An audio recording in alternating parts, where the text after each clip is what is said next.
tigres! ¿Qué tigres, Lucky? Si ahora vamos a ver las aves. We're going with the birds. Ladies and gentlemen, this is Lucy, our female eclectus.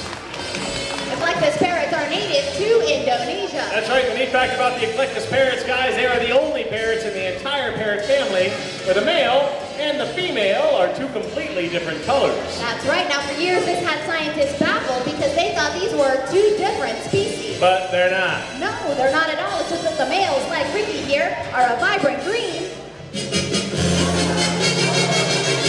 While the females, like Lucy, are a radiant red. Ladies and gentlemen, how about a round of applause for Ricky And Lucy, our eclectus parrot.